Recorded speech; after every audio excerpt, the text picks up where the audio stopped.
This program is brought to you by Emory University.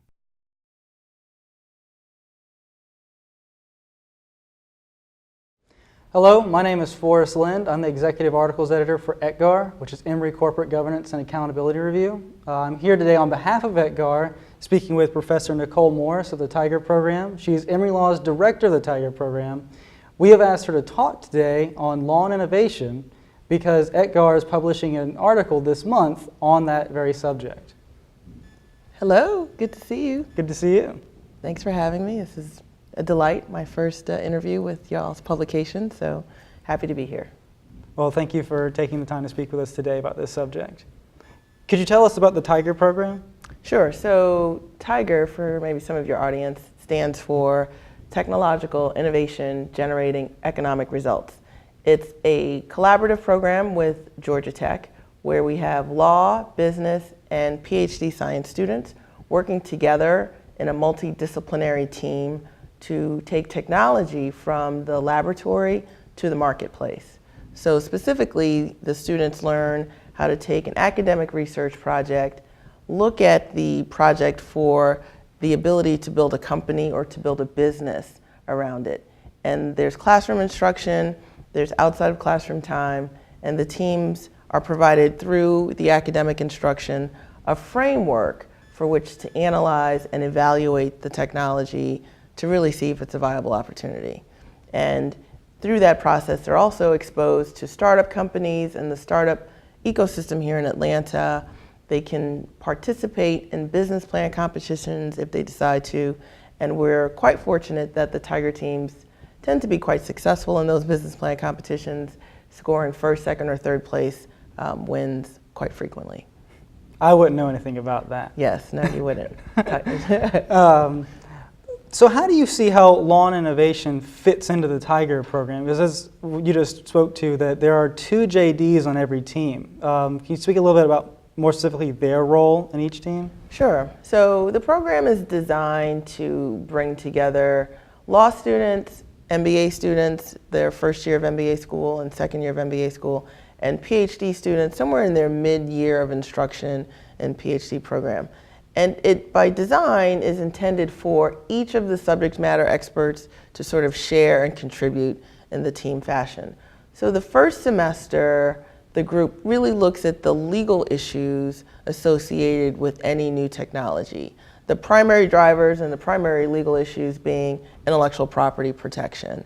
So the team will focus on a review and an assessment of the research sort of invention, if there is one, or the technology to answer 2 primary questions. First question being, is it patentable? Meaning, can you file a patent application with the U.S. Patent and Trademark Office to protect the invention and to protect the rights? The second primary question is, if you answer no to the first, well, will you have the freedom to operate? Which is a nuanced phrase of saying, can you market this opportunity without infringing on someone else's patent rights? So there's a ton of patent searching that the group will do. Students tend to divide and conquer, so the law students will be the primary lead for this effort, but it's not something they can do in a vacuum. The PhD student is really the subject matter expert on the technology, and they play an integral role in designing the patent search, looking at search terms, coming up with a way of differentiating the patents that you do find in the search to know whether it's relevant or not to the technology. And I'd like to think that the MBA students are also involved. Sometimes it's evident that they're involved, other times it's evident that they're not involved.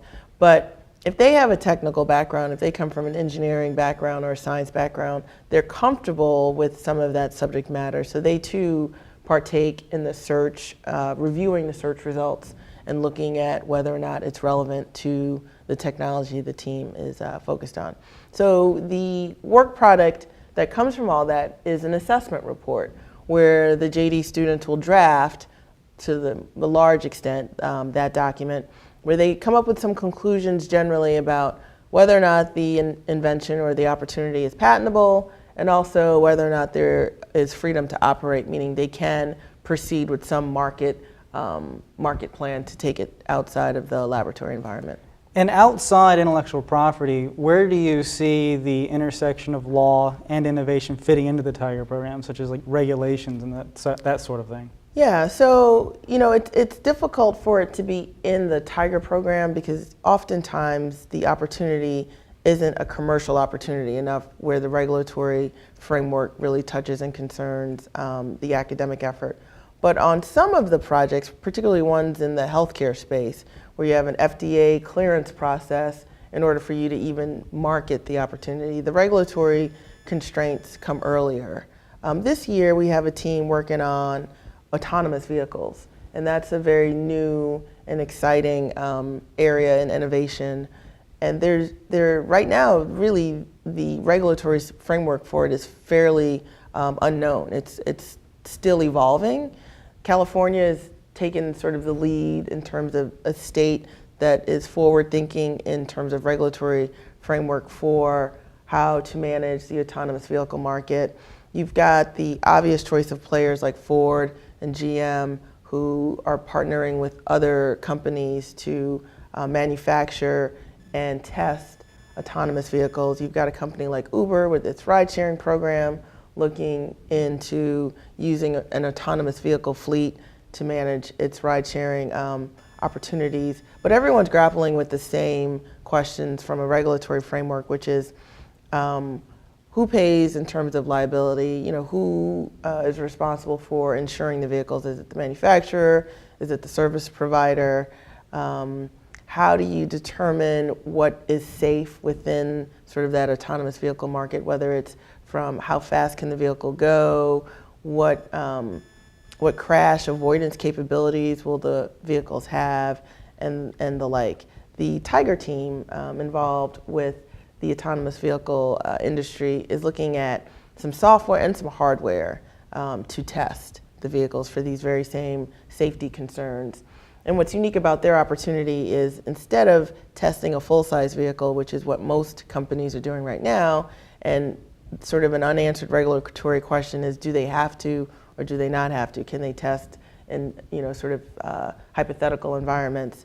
The Tiger team has come up with a smaller size car, it's 1/5 the scale of a car, that they can do robust testing, crash testing, evasive maneuvering that you see sometimes in the high-performance vehicle commercials. They can do that in a smaller scaled vehicle such that the test isn't completely destructive. And they call it a robot car. They can actually repair the vehicle in a shorter time frame than you would be able to repair a full-size vehicle, or you'd have to have a fleet of them and continue sort of the efficient process of testing in the autonomous vehicle market. So from a regulatory scheme, that is one technology area where I think the regulators, whoever they are more concerned about safety and how to make these vehicles safe. And the next step is, if there is an accident, who pays, and how do you manage the insurance or the risk mitigation costs associated with an autonomous vehicle, because you don't have a driver to identify as a source of a collision or a crash. So I've heard you talk about intellectual property, insurance, liability, and those kinds of things, all the kind of laws that fit in, with new technologies. So moving outside of Tiger into the general topic of law and innovation, how do you see a law being balanced on, something that encourages innovation while protecting people, with like these new technologies like autonomous vehicles and those kinds of things? Sure, it's kind of an evolving space. I mean, a lot of times the legal parameters are actually catching up to the innovation. Autonomous vehicles is a good example of that, where the technology has probably been available for many years, but now entering the consumer market space, and the regulatory space is trying to catch up as we see how it's actually being used in the consumer market. Another example is 3D printing, where you have some innovative medical uses for 3D printing. You also have some innovative design uses for it. And in the medical space now, you've got more of the, again, safety, but regulatory concerns on how structurally sound is that 3D printed implantable device compared to the traditional mechanical medical devices. So often the law is actually catching up to the innovation. Sometimes I think the law also impedes some of the innovation where, if you think about the intellectual property rights, if there is a blocking patent, which is a phrase that's used to say you can't enter a market because someone else has a monopoly on that from an intellectual property perspective. So in order for you to make users sell something similar or that might be infringing, you have to take a license from that party. And sometimes the licensing terms are difficult to negotiate or onerous and you can't afford it. So that, in my mind, creates a new incentive to innovate around those designs. So sometimes when the law provides a roadblock to innovation, really innovative and creative people just find ways to design around and work around the existing legal framework to continue to find a way forward with the innovation or with whatever the new pathway is. You see that a lot with sort of the sharing economy, Airbnb, Uber, and sort of that whole idea of we as consumers will use our own marketplace to do things. Crowdfunding is another good example where borrowing money became too expensive, so you would just ask a community of people who you thought were interested in what you were doing and would feel fine supporting it. If you look into the details, I don't know if you've done it before, but it's highly unregulated. But more importantly, it also is, there's no guarantees. So if you crowdfund and support an endeavor, there is no return on investment. There is no, if we are wildly successful, we will give you, as a shareholder, you don't have any ownership right to the new innovation or to the new enterprise. More importantly, they can decide that that's not something they're no longer interested in pursuing, keep your funds and use it for alternative purposes. So there's no guarantees at all when you decide to support something like that. You just are basing it on faith and trust in the person who started the request for funds. So you're seeing a lot of interesting business models being created where there isn't a regulatory framework, but yet either the regulatory framework comes later or it remains unregulated and can sort of live or die based on the needs and wants of the people that are supporting the effort. So you've mentioned Uber and Airbnb and sort of a lot of these companies that are coming up and trying to expand in certain areas and meeting these regulatory frameworks where the regulatory agencies or powers that be are trying to push new regulations or interpret old regulations to meet the new technologies. Does that speak to a general story in law and innovation that oftentimes regulatory schemes are trying to are lagging behind technologies, or do you see some spaces where in fact they're trying to preempt technology? I'm not a total expert in this area, but I think in the highly technical fields that I see, there's a little bit of both. So sometimes, for example, in a pharmaceutical space, you'll see the regulatory framework is laid out like a runway in front of technology, and everyone needs to fall in line. Other areas in robotics and some other things where you see that there's a clear path forward from a regulatory scheme. Some of the newer technologies or maybe it's not newer technology, more innovative approaches to business, I think is probably the better way to think about it. Some of those innovative approaches don't necessarily touch just one regulatory framework. So when you think of drones, right? So you've got, it's a device that can go from ground to air, but is it regulated by the FAA? Does it really meet the qualifications of an airplane because it's not carrying people? So who and what, and if it's going across state lines, does it mean it touches and concerns not federal law, just by the nature of it's not within one particular state or boundary? So when you see enterprises and different innovative approaches that get beyond one particular regulatory framework, it's harder to say who should govern. More importantly, which governing body then controls. And I think that's what we're seeing now with a lot of things coming up and becoming quite regular in our marketplace, in our economy, where there are not necessarily conflicts, but confusion as to, well, which regulatory framework is the best approach to start taking. And if you read the literature in some of these areas, you've got scholars recommending one or two or various different approaches to it, but no one has really adopted any one particular pathway as being dominant right now. So it depends. I think there's a little bit of both, to answer your question in a long way, that sometimes you have a regulatory framework that's clear, but many times you do not. So in Edgar's law and innovation issue, a lot of the authors of articles have written about the role of an attorney in, in navigating these regulatory schemes and those kinds of things. How important do you see an attorney in helping, go around these roadblocks, as you put them, and facilitate innovation? Yeah, lawyers are going to be very important in the future. I mean, we're seeing it play out in a lot of different ways currently in our society, but in the regulatory framework, you want people who think like business owners, I think. I mean, if we are to advance anything, we're required to obviously follow the letter and rule of law, but think more broadly about outcomes.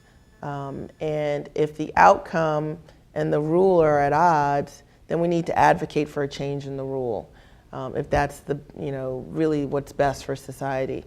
If the rule is really correct and it's written clear enough and is supported by case law precedents and the like, then we need to change our approach on the innovation side and think about the fact that the rule is there to protect, to sort of create order and not anarchy, and that's a good thing. So I think the lawyers will play a very discerning role in terms of how to advocate for change or how to advocate for sort of status quo in ways that will still hopefully encourage and advance innovation.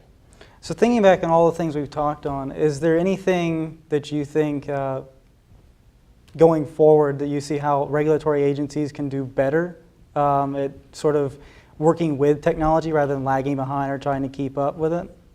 That's a great question. I think, I don't know per se sort of how any particular regulatory agency or scheme, how they're run, but I think if they are able to participate more in some broader discussions at technology fairs, for example, the CES, the Computer Electronics Show that happens in Vegas every year. Maybe folks from the FAA or some of these other regulatory agencies should go and see what people are doing with drones to sort of see where that technology, where the leading edge of all of this interesting technology, where it's going. So instead of playing catch up, you've got people in the mix, having conversations with the innovators at the front fringe of any particular technology play, so you're able to absorb it a little bit better and maybe advise early on so the adoption is done in a way that fits within whatever regulatory scheme that we have.